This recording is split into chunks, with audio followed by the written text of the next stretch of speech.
Bonjour à tous, aujourd'hui on va faire quelques rappels de secondes sur les statistiques. Donc à savoir représenter une série statistique par un diagramme adapté. Donc avant de commencer, on va redéfinir un peu de vocabulaire, à savoir le caractère, c'est quoi? Donc on appelle ça soit le caractère ou la variable statistique, c'est quoi? C'est la propriété sur laquelle porte l'étude statistique. Ensuite, la question qu'on peut vous demander, c'est quelle est la nature du caractère étudié. Donc là, il existe deux types de caractères. En premier lieu, le caractère quantitatif. Donc ça, c'est dès que un caractère est mesurable, c'est-à-dire qu'il peut prendre des valeurs. Donc on peut encore diviser le caractère quantitatif en deux sous-groupes, on va dire. Le caractère quantitatif continu, donc là, c'est qu'il peut prendre toutes les valeurs d'un intervalle. Donc dès que vous voyez un intervalle, c'est-à-dire entre crochets, c'est que c'est quantitatif continu.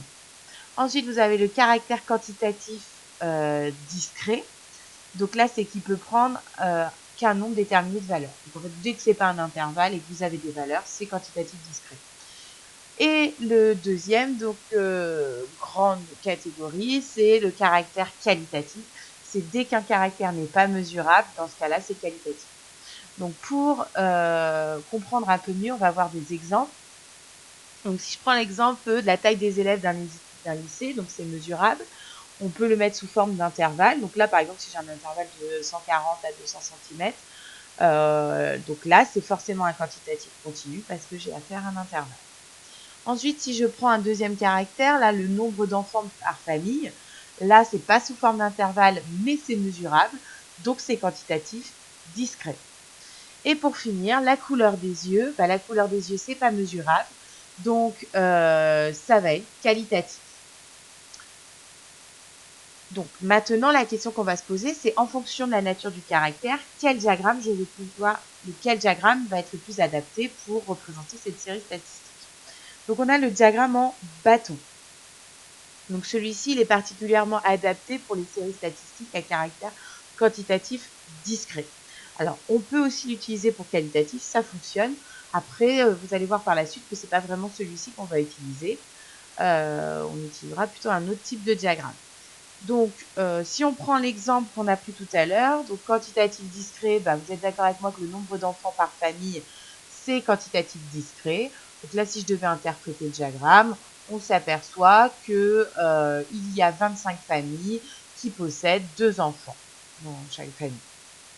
Donc voilà. Ensuite, le prochain diagramme, l'histogramme, donc qui lui est plutôt adapté pour les séries à caractère quantitatif continu. Donc je rappelle que dès que vous avez un intervalle, c'est quantitatif continu et qu'il faut penser à l'histogramme.